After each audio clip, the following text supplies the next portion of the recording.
So tonight we wanted to talk, initially start off with, but family history is fun. That's our new thing right now. We're really trying to get this concept out there that family history is fun. Because it is. And then something you'll hear, I think, a lot more frequently coming out of Family Search is the term living memories. We're going to talk about that and give some ideas of how we can, what we can do for living memories. And we're going to talk about the missing stories. So that's going to be a fun one, hopefully. And then this month's activity for actually October and November is a grave hunt activity in keeping with the Halloween coming up. And then hopefully then there'll be a bit of time for some question and answers. So let's get started. Let's jump into it. Yeah. There's a big question. How do we motivate others? That's like one of the hardest things to do in our callings, because sometimes family history gets a bad rap, and it isn't the thing that excites some people the most, apart from us. We're kind of odd.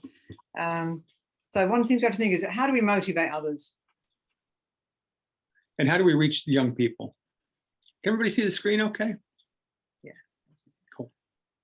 There's something wrong with it, so good. And we want to reach the young people so they don't grow up thinking that temple and family history work is boring or that it's all done. So one thing we've been really trying to stress and reach out and is about family history is fun. Yes, there's still the parts of family history that are the research and kind of the hard work of that, but Family Search is making that a lot easier for us. They've got new algorithms going into place that help find hints and bring those hints into our family's person pages. So they're trying to do most of the hard work for us. So now it's up to us. And they're also, Family the fun Search are also doing a lot of activities, ready, prepared, easy, just check into the activity and do it, and lots of fun ideas there. So we need to be the ones who help change how people see family history. And if we do that, then it's going to hopefully help more people be enthused and involved in doing the work. So what sort of things can we do? So here's one that we kind of came up with. Somebody mentioned to us a game called Don't Eat Pete. Which we'd never heard of. We'd never heard of. They played it all the time with their family, and we said, that sounds like interesting. I think we can do something with that family history. So yeah, so we did this one. We did actually an activity with the activity day boys who are the 8 to 11-year-olds in our ward, just last week or the week before. But we did this one. So we're using one of those trees in front of you with the family's permission. But this basic template for the tree is actually on Family Search. They have several templates that you can use. And all we did was we used it and we got access to each of the boys' helper access to their tree so that we could get the names of all their actual, just their 4 generations. That's who we were focusing in on, just trying to get the kids familiar with their 4 generations. Right, and if you're not familiar with the game, how they explained it to us, you set up like a tic-tac-toe board and draw little pictures of people on it. And you put a piece of candy or goldfish or marshmallow or whatever onto each one of the pictures. And okay, I still don't see the title slide. Okay, cool. Something was kind of funky here. Yeah. Let me stop sharing and go back into it again, because something's kind of weird message. So I hadn't none of seen you know before. what you were missing there. That's exciting. Are we supposed to be seeing slides? We You are. So were, we're going to yeah. go back and try and restart it. Not sure what happened there. Let's go back to the beginning.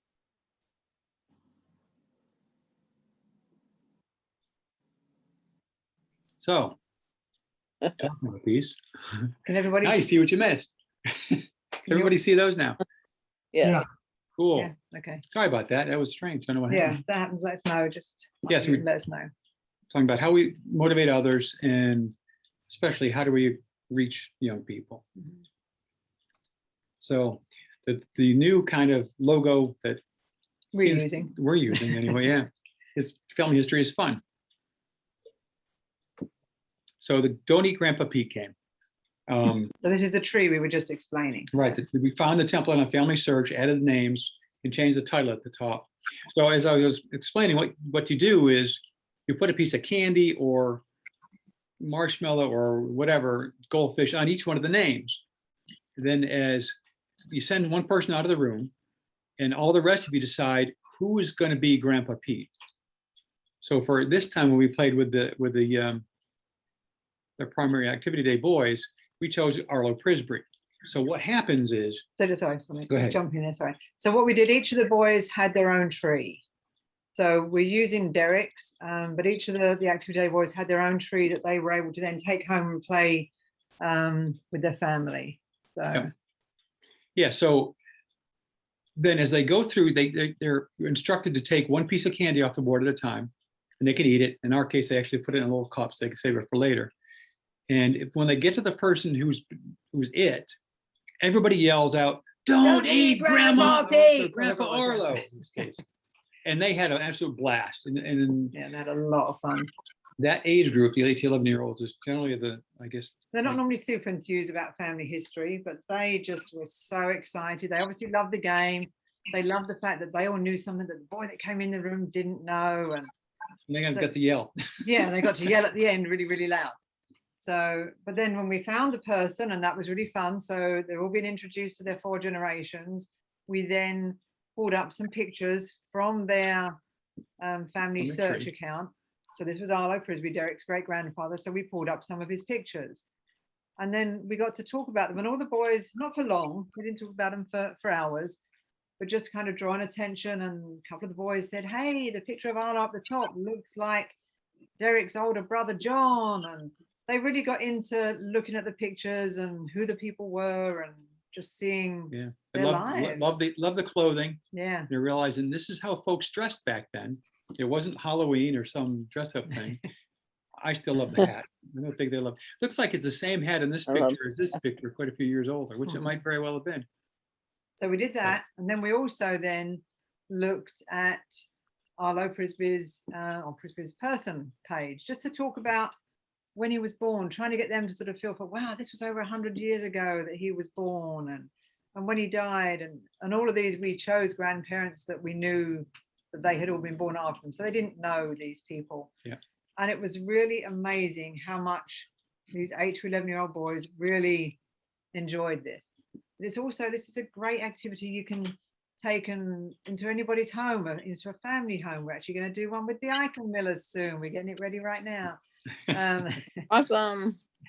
But it's just a very fun game, and it really, for the kids, helps them to, or for anybody, older people, just to see who their family are, look at pictures and look at where they were from and when they lived, and just to put that all in perspective. So if anybody's interested in that, we will, with the email that we send out as a follow-up, send the template. If you want to use it yourselves, you're very welcome to. Yep. Nancy just handed me her phone, and it's got directions for how to play the game. Excellent. Oh. Yeah, So- we had never heard of it, but we talked to some people and said, "Oh yeah, they used to play it at girls' camp or Yeah. whatever." But that's pretty cool. It's fun. It's Yeah. real simple. It was so simple. Like really, they enjoy it. But it really brought the family alive, didn't it? They Yeah. all really liked it, Yeah. which was fun. And then you'll see, while we're looking at Arlo Prisbury's page, up in the top right-hand corner, there's a thing that says "Go to New Discovery Page." Don't know how many of you have noticed this or been looking at these, but this is a fairly new thing that Family Search has been doing. Yeah, they've created these new discovery pages, and they're populating search engines with them. So if anybody goes in and searches for somebody, say we went in and searched, Googled Arlo Arlo Prisbury, one of the first hits that's going to come up is this new discovery page. So we will click on the discovery page, and you can see this is the new discovery page that comes up. And they're all in the same kind of format. It's a really neat, nice presentation that's just like a little web page all of its own, really. Yeah, they give a little summary of the life. You can click through the pictures, talks about family, and even world events. We'll click there and you can see what happened during his lifetime. So kind of gives people a good idea of who the person was they were looking for. Yeah. And haven't gotten everybody from Family Search on there yet or in there. So that it's like a work in progress. It's So updating all the time. if you go to your people and you see that banner at the top, you can click on that and see what it looks like. So it's kind of neat. It's a great way for connecting people who are looking, who maybe don't even know about Family Search or haven't explored Family Search yet either. So that's been an awesome new advancement that they're doing there. Yeah. So other things when we're talking about fun, this is just a reminder, so many of you knew, we thought there would be, is this family tech that BYU Tech Labs are doing. This link takes you right to their page. They kind of what was that? They're developing new ideas to promote family history all the time. So we did talk about one of these in a previous thing. Training, yeah. Previous training. So we can move on to this one. Yeah, so we had, here's the main page. They have a lot of different activities, games. We love this Wheel of Family Fortune. We've actually played that in a couple of, well, I did a couple of stake things recently. We stake did things at the State Relief Society activity this month and the State Primary activity. So very different age groups, but we played the Wheel of Family Fortune with them, actually using President Snow's family, and he was there to help us with that. But people really enjoyed it, and it's a really, again, a fun way to get family interacting with their own family in a game, in a simple setting, but connecting with real people from their tree. So these are just great resources for that. And there is actually a video on the YouTube channel that we have from, I think it was from the last one, but we cut it down. So it's about a 9-minute video that talks you through all these different options that are available on the Tech Lab. But we will send out the link. We'd encourage all of you to try and use that. There's lots of great resources out there. and introduce it to the folks that you're working with, folks in your units, Right. because you just never know what's going to touch somebody and help and encourage them. Yeah. So the good lead in for the YouTube channel, if you haven't heard of it, we do have a YouTube channel. Which is back to being It's just the Pittsburgh state, multi-state area. multi-stake. So our Pittsburgh Coordinating Council, we've expanded it with Philadelphia, but we've now kind of each going our own way. So this is more just focus for our 7 stakes. Yeah. So all the previous training videos are on there. We also pull in. We started it because we went on Family Search looking for some specific videos to help us with our calling, and there's just so many if you just search for them. We found we'd have a good place, a repository, to just put ones that we felt were the most useful. Yeah. So we pull in videos from Family Search and from a lot of other people who put videos out, and then categorize them for how-tos and inspirational leadership talks, help with calling. So it's Plus a great. we also make a lot of our own videos. Yeah. We make our own videos to go up there too, to help with topics that maybe people have asked us for something specific about. And we know So, we owe Sister Carrie a video. We haven't forgotten. still on our list. It's on our list. But with that, let's have a quick look at one of those. So we're going to just watch a short video that's just about a minute long, which is on the YouTube channel, but it is from Family Search. So just check this out, and then we're going to go on to the next part of our training from there.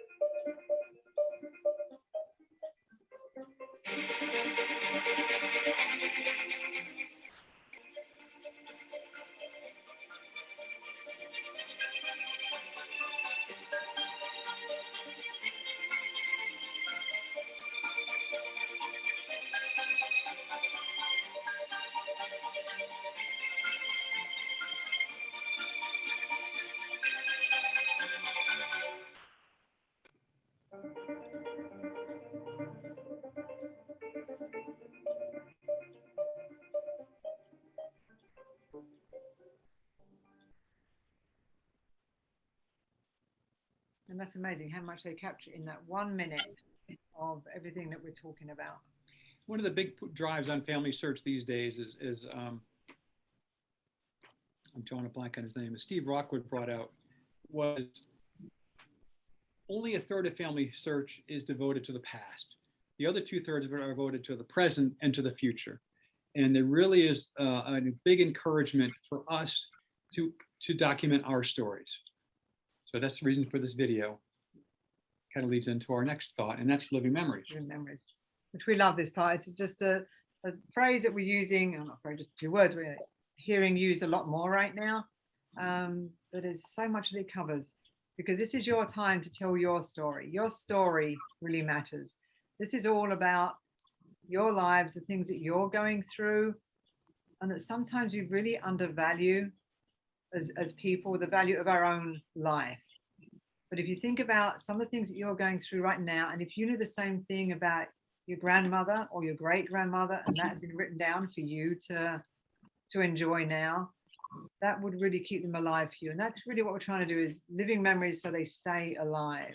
And those living memories can be audio as well, because you can record audio memories onto Family Search. Right.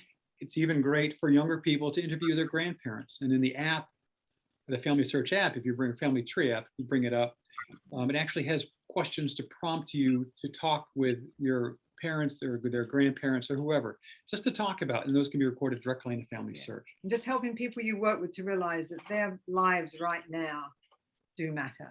So in doing our family history, I've never seen anybody refer anything to the Spanish flu when it happened in 1918.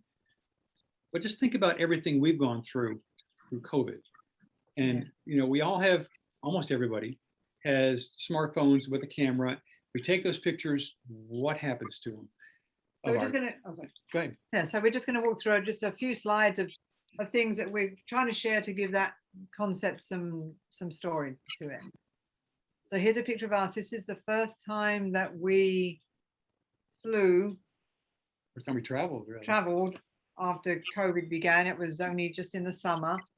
But this was a significant moment, because who knows again when we're going to live in this kind of time, and people haven't lived in this kind of time for 100 years. So this was a moment that we wanted to capture, to remember, to pass that on to posterity. Right. And we were traveling to Albuquerque because one of our children was moving back. So in Albuquerque, that's our granddaughter.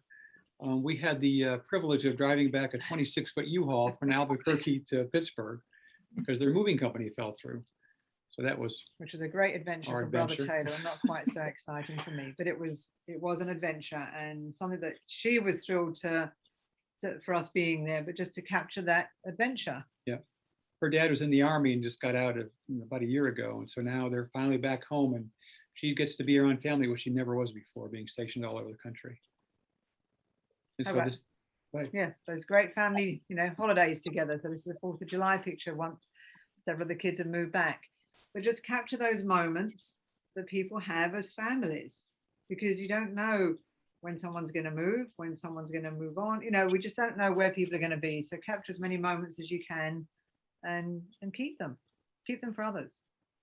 And how about those precious kind of moments? This is our little granddaughter, just those cute moments here. When in 20 years from now, she's going to love this. Her boyfriends are too. It was her 3rd birthday party. Yeah. Sister Greenway has given us permission to use a couple of her slides, but this year during COVID, her and Brother Greenway celebrated their 15th anniversary, and they had planned this was going to be their year to travel for the first time to Europe, and they didn't get to do that, but they wanted to capture their anniversary, so they actually went down to a local store, bought some takeout food, and wore their masks in, and came out and their takeout in the car, and that was their 15th anniversary. Different than they expected, but something you want to remember because it was different. So again, those family get-togethers that we can put on. They don't just have to be on Christmas cards. We can save those on Family Search. And days like the first day of school this year for COVID. Yeah, absolutely.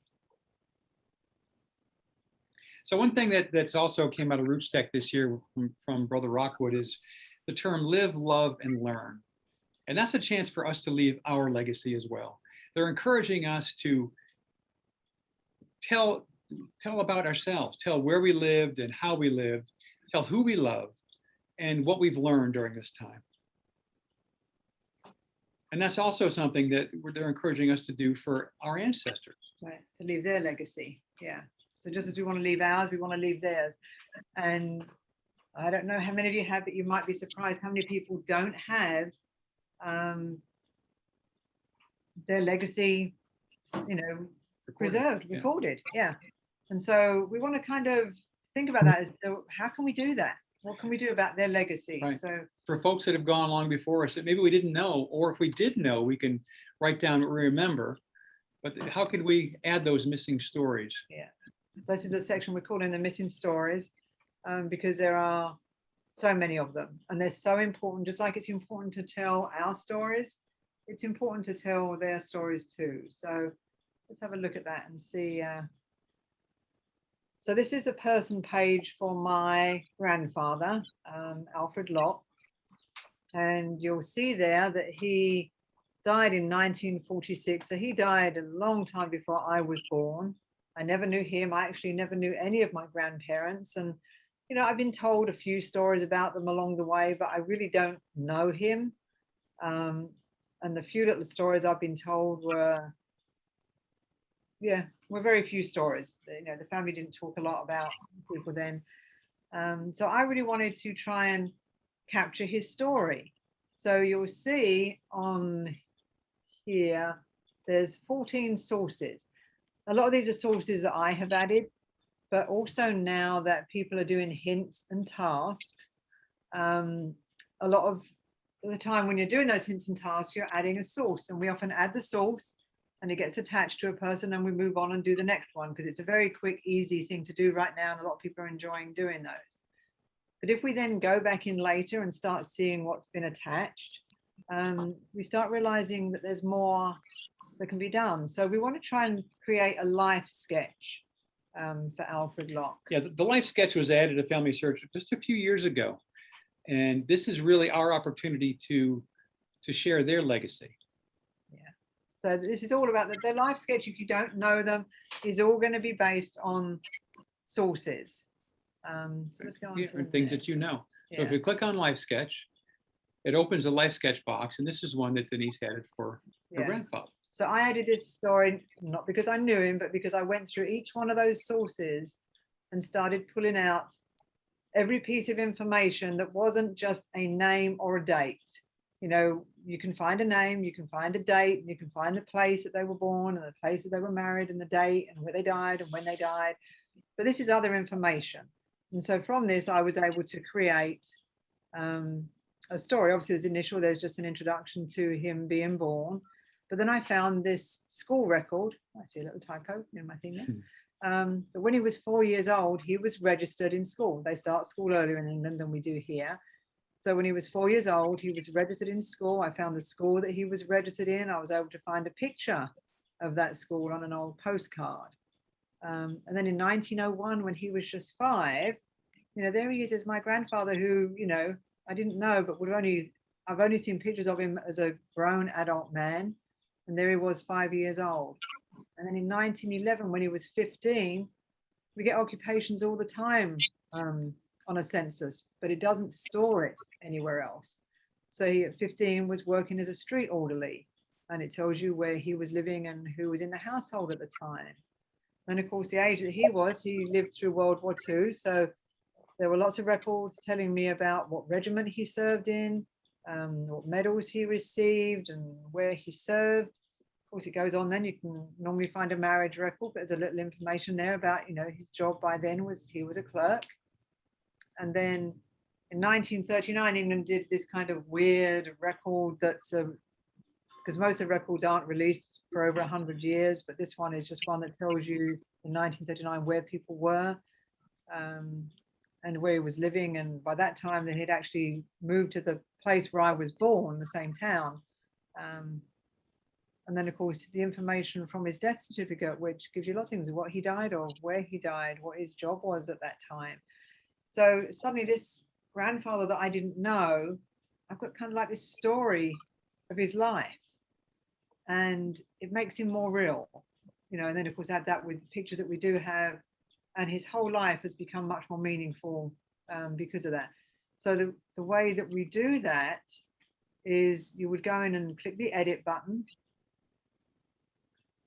and this will start being a blank screen. But when you edit, you're then going to look through all your sources, which are over here, bring those up in another screen, and just look through each source and take out information that you just didn't know. I seem to remember last time that we met, I think it was Brother Cook, who's with us today. I think it was then, somewhere where he'd said that when we looked at some record and he'd found out, you can jump in here if you know the answer, Brother Cook, that maybe his grandmother or great grandmother? Yes, that was me.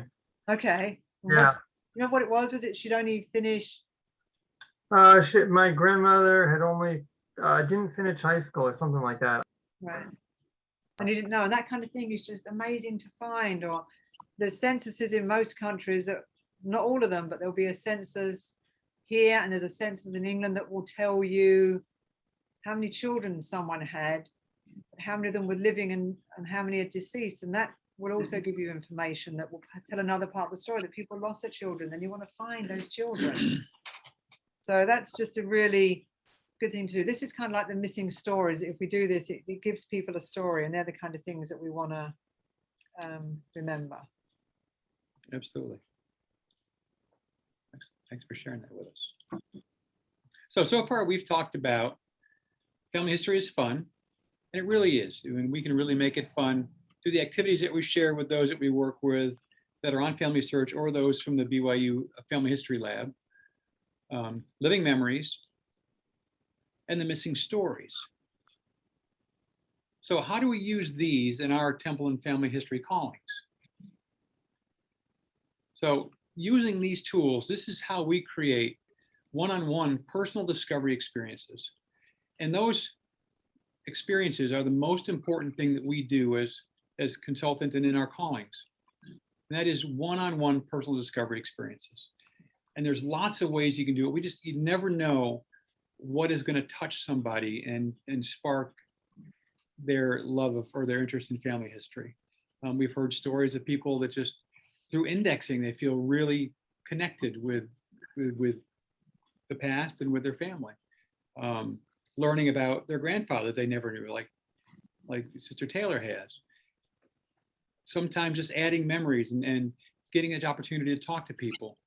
And that's what we can do as consultants and in our callings is to, through the helper resources on Family Search, and there's links to those.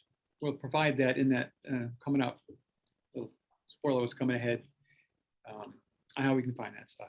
Yeah, and so really just, I think we can't emphasize enough the importance of these one-on-one personal discovery experiences, because they are so personal, they're so individual, that any person, that be approaching members, get to work with them and find out what it is they need. And somebody may want help doing some actual genealogical research and finding some answers to things, but most people just want to connect. That one of the big things that has been really promoted by Family Search now is this discover and connect. That we build this emotional connection with our family.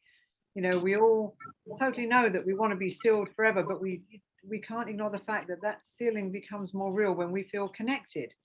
When you're sealed in your family, you feel that connection, but these people are gone and we want to do that. Some people may really want help with their living memories and just not know how to do that, or be overwhelmed by how much there is to do. And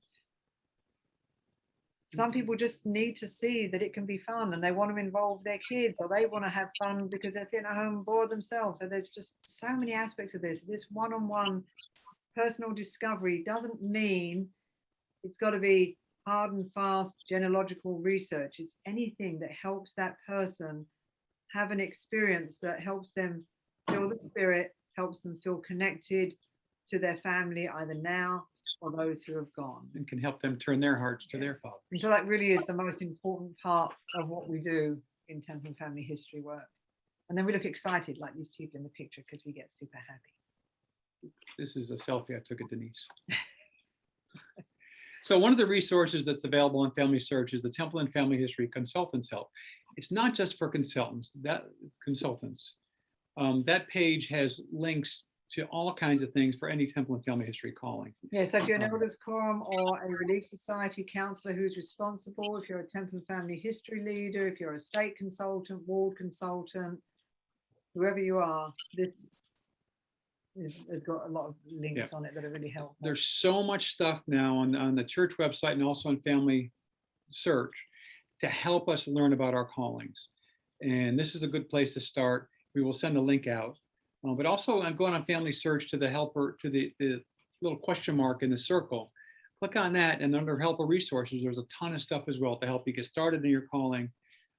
different areas for leaders or consultants, just all kinds of information. And that stuff is being updated so fast. Yeah. We used to do checklists, but we couldn't keep up with them because every time they just would change so frequently. And we can't, just because of the nature of how much is out there and that we only meet quarterly, we can't cover all those things. But they're really, really helpful. They're really worth going to. Most of them do have quite a few videos connected to them, which are really easy to watch and kind of show you the way on how to do things. Very inspiring. Let's have a look at some of the things that are on the list. Yeah, so this is on that main link. There's some of the things that might come up.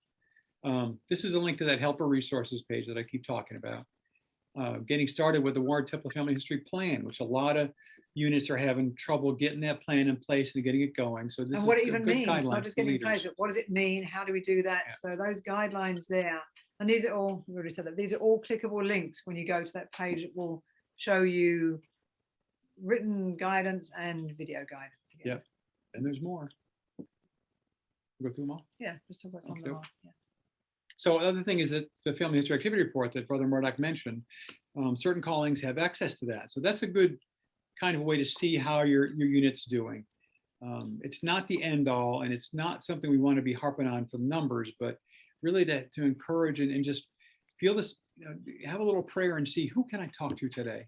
Who should I reach out to? And you'll be guided to those who need help. Right.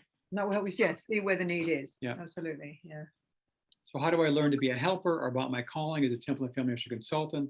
That's really good. If you've never done a helper, used helper resources or know anything about being a helper, that's a good place to look we'll there. talk you through that.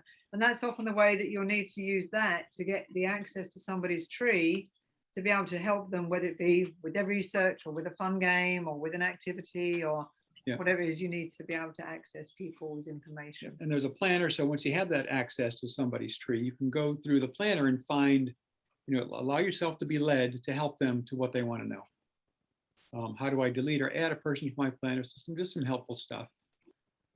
Then where can I find the FHARs if you have access to them? How do I prepare a lesson in the planner? What is easy invitations and how do I use it for getting or for accessing helper resources and helping other people? And how do I specify callings in the LCR? Yeah. Which, that's one thing that's very important. If your calling is not correct in the leader and clerk resources, or when you look on the app, you won't have access to some of the things you're going to need for your calling. So that's very important if that is correct. And then there's a certain, for those who have been state or ward clerks, there's certain callings that have to be put in there verbatim. Otherwise, you won't get those links. So when you get your certain calling in there, it'll automatically open up stuff in Family Search and on the church website to help you with your calling. So lots out there, but just so much worth looking at. We can't encourage you enough on that one. Yep. So for the next month and a half, a suggested activity is to go on a grave hunt.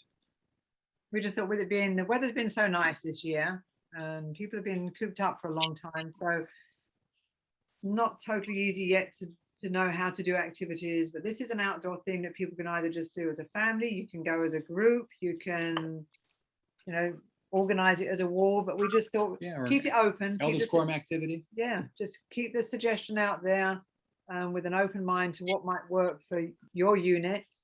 But as a general thing, we just thought the rest of October and through November, weather's still looking good right now.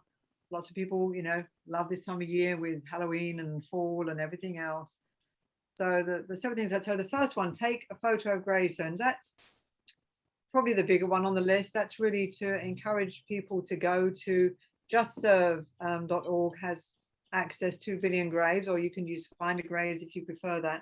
But to go and help with that service project of taking photos of gravestones. I checked today, and in the 15 miles of the Pittsburgh area, there are 8 cemeteries just in that 15-mile radius that they still need help taking photos of. And it's a great way to involve families, especially kids. They love their cell phones. These are easy things to do. Billion Graves works a little easier because it has that GPS kind of connection, doesn't it?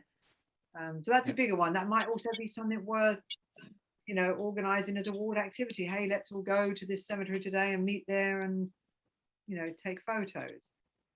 Yeah, another thought is, if people aren't able to get out, is add a grave to an ancestor. Search for specific, or for graves for people that don't have their death records on their family pages, and add a grave through Find a Grave or through Billion Graves. Right, and if you can't actually get there in person, if you find it on Find a Grave and just take a picture of the grave, you can add that to your memories, because when you add it as a source, it doesn't add a picture. You still have to go back to the Find a Grave or Billion Grave website to find it. So you can take a picture and just add it to that Yeah. ancestor's memories. Yeah, and these not only for us, but to encourage our unit members to do the same. If we encourage folks to send these out to their units, and if they can get in, if they have a newsletter or however information is being put out, to just encourage people. And then, consultants have the consultants ready to help if need be. Another thought is clean a gravestone. There's some great products out there now that Actually, Can help do we that. added this one because Brother Murdoch was telling us recently right. that he had been out cleaning some graves. Yeah. And he was telling us how easy it was. Yeah, I bought some stuff from Billion Graves to help take the grime and stuff off of the headstones. But I think they also sell it at Walmart and some other places now. So you don't have to go through Billion Graves to get it. It's pretty readily available. And it does a great job. And so does just soap and water and a light brush, to get some of the old stuff off so you can read the names better and, just clean up throughout the gravestone a little bit. That's awesome. Yeah, that's great. So thank you for that. And then also to have a cemetery scavenger hunt. That's always a fun one. Great for youth and kids, but anyone who likes a scavenger hunt. I'm kind of a great mystery kind of person, but there's some great, if you just Google it, there's some great cemetery scavenger hunts. If not, we have one that we're happy to send out as a link for anyone who's interested. But just to go out and get people familiar with how a graveyard works, what is there, what you can find out, and just to connect to people, even if it's not your own family. These are people who've had lives and whose lives mattered, and you might be the only one who kind of connects with them. So the whole thing we just want people to do is have some full fun with family history and just enjoy it. Enjoy this whole time to do family history. Enjoy this time of having fun. Enjoy this time of connecting with people. So that's pretty much all we had for tonight. We're going to turn back out the screen and back to Brother Murdoch, or if you want to do a question and answer time, or do we want to go at this point, John? Yeah, I mean, does anybody has any questions or anything? Yeah, that's a great lesson again tonight. They're always really well done, and I learned some things tonight that I didn't know either. But yeah, it sounds like some fun stuff to try with the family, and as we get more into the winter weather. But Sister Castle had a question. yes. Yes, when you add a memory or you add to the life sketch, is there a limit to how much you can write? There is, but it's really long. Is it? Yeah, I don't remember what the limit is. Yeah, I've read some that are pages and pages. Yeah. And if you do run out, if you end up with a very long life sketch, down the bottom of anyone's person page, you can add stories. So you can also write a really more detailed, life sketch. People put pages and pages from journals and other kind of things down in the story section of the memories. So you can add a lot down there too. I think we're just having a quick look to see if we can actually answer that. Of course, it's loading slow. It's a pretty high amount of characters. Yeah, you've never run out of. She's been doing a lot of these. It's a recent thing. I didn't do them before, but I have recently used them. And one of the other things you can do with it, why don't you actually go to him, send me a note to Alfred, because we know. Notice you just got a life sketch.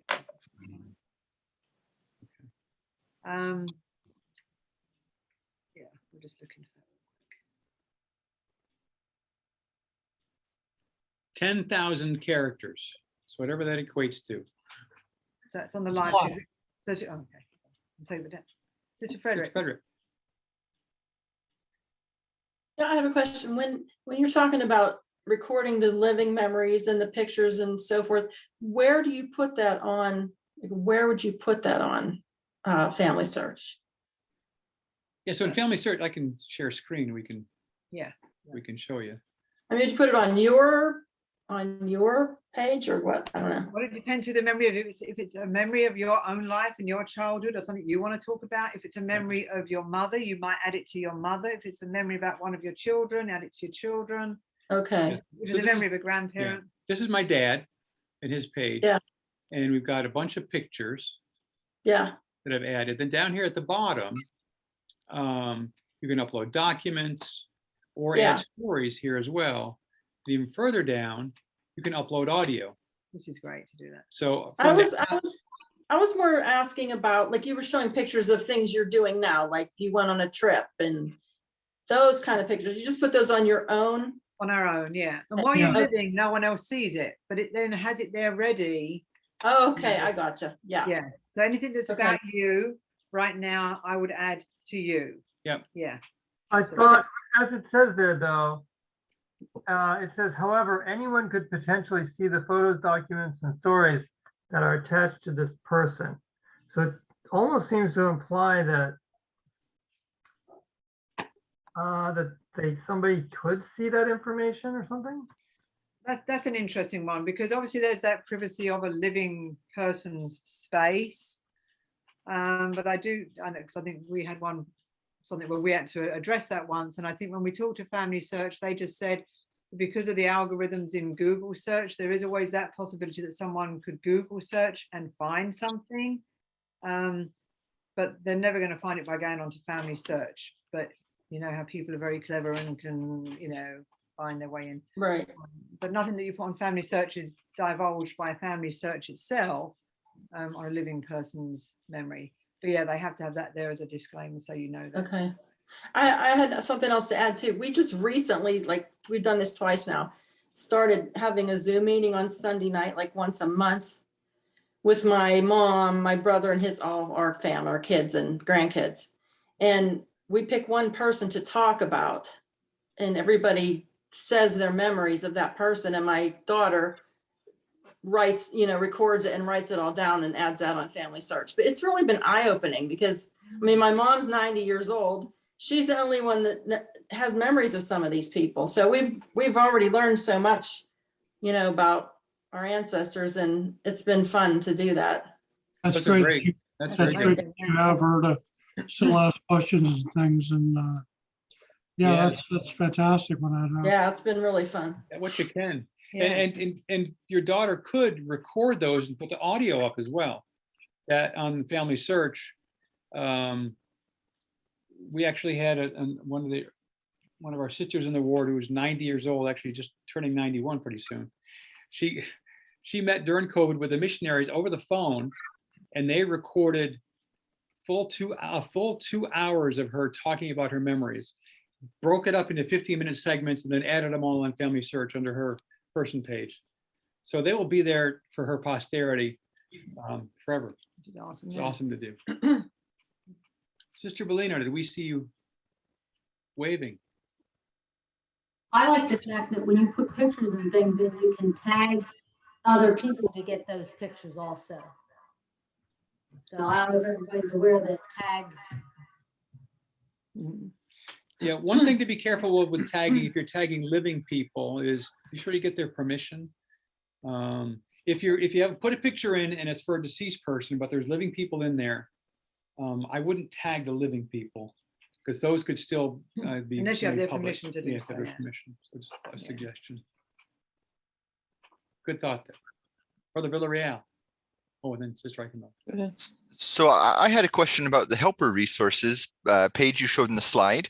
I am on the same website, but can't quite find where you had the list of like the questions. How would I find that page that gives kind of a more definite, here's the thing you're looking for, here's the answer? You can Is that find just, helper resources? that's Yes, where I so- am. We go in, we'll go back in again.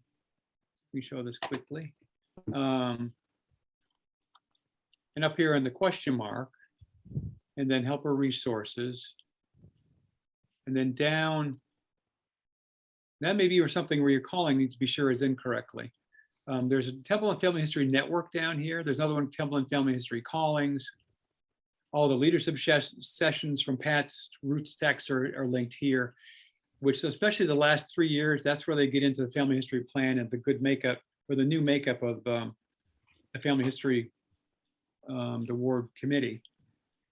But if we go into Family History Network, that's another resource to show who you work with. If, once again, if your calling is in there correctly. So for us, it shows our home unit, Third Ward contacts, but also for our calling, the coordinating council, you know, the different stakes.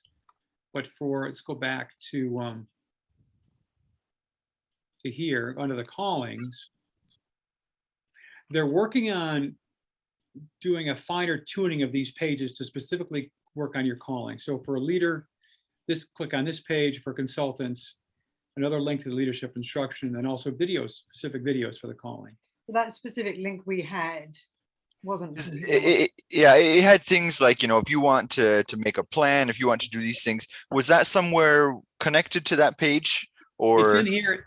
You know, sometimes we find some things in Family Search a bit disjointed, and we've had to Google search them to find them on Family Search. So we'll send Okay. out that, there's a new, we'll email out the link. We'll do a It's very follow-up specific email. to that, so you'll have that in there. Great. Anything we talk about where we've done specific links, we'll include those. That's right, Camilla. Oh, I just wanted to share a really quick comment about the joys of putting memories out there and putting them on the Family Search link. I have put just different things on my own family, and just real quick, my aunt joined the church through 2 missionaries that she found the church's thing in at the World Fair in 1964, and she filled out their little green card, and the missionaries came and taught her, and of course she was baptized, and then she encouraged my grandmother to join, and then I came along, and that's a whole nother story. But anyway, I put on there about my aunt. She's passed away now, and of course I put her information in and everything. And I think it's a year ago, I got this little message from this person, and I clicked on the message thing and said, what the heck is this? And here, the missionary that baptized her saw her on had just put her name in to make sure her work got done and everything, and found out that she was there, and he contacted me, asked if he could add his personal thoughts about that baptism. And I said, of course. So now we have his thoughts linked on her, and that was just a pure joy. Awesome. So it's amazing that I don't even know him. She's passed on. I believe we have her baptism certificates and such, but I wouldn't have thought to look him up, that obviously he's still alive. He was only 19, you know. So it was just really cool. He's in his 70s, and we've been emailing back and forth and talking now, and I met a new friend. That's awesome. That's so So cool. it's- Wow, Yeah, that's great. Thank you for Root sharing. to the Yeah, that's great. great. Thanks for sharing that. We dropped a link to that website in the box. Folks wanna Yeah, get started, get a jump on it already. Okay. Any other questions?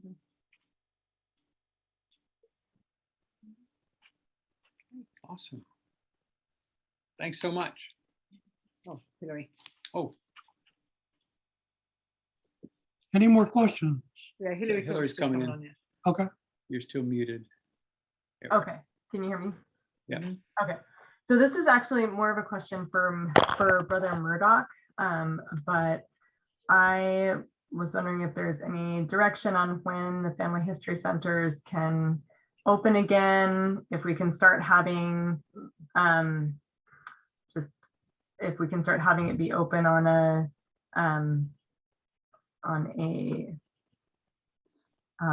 like an appointment basis only, or something like that. Well, we haven't received any direction about when the centers will open again. I keep thinking I'll hear something, and I haven't heard anything. I will ask President Custer if there's been any news come across his desk about them reopening. I don't personally see any problem with personal appointments for, using the Family History Center for personal appointments, but before I would tell you, okay, I would want to check with President Custer, make sure that that's acceptable to him. And no, but he gets a lot more information than I do, obviously. So I will follow up about that and get back to you as soon as I can. I have a meeting with him on Thursday night, so I'll ask. Thank you. Yep. Any other questions? Well, again, thank you, Brother and Sister Taylor. It was a great lesson. They always are. And, if there's anybody that we're forgetting to invite to these classes, please let us know. A lot of things happen in wards that, we're not made aware of. So I don't know who's new and who's leaving. If there's new consultants called, sometimes I'm the last person to find out about it. So please, if you know people that should be invited and aren't being right now, please just shoot me an email and I'll make sure to add them to the list. Brother Valerio, can you give the closing prayer, please? Absolutely. Our dear Heavenly Father, we are truly very grateful for this opportunity that we have had to gather together. We're grateful for the blessing that family history poses to us, to connect with our ancestors and to connect more fully with Thee. Please bless us with guidance in our callings. Help us to know what we can do for ourselves and for those that we interact with to be a part of this gathering work. Bless us to be able to receive inspiration and to act according to Thy will. We are again grateful for all that we have and pray that Thy will be done in our lives, and say this in the name of Jesus Christ. Amen. Amen. Thank you, everybody, for being here. Appreciate your time. Thank you. Thanks. Another great meeting.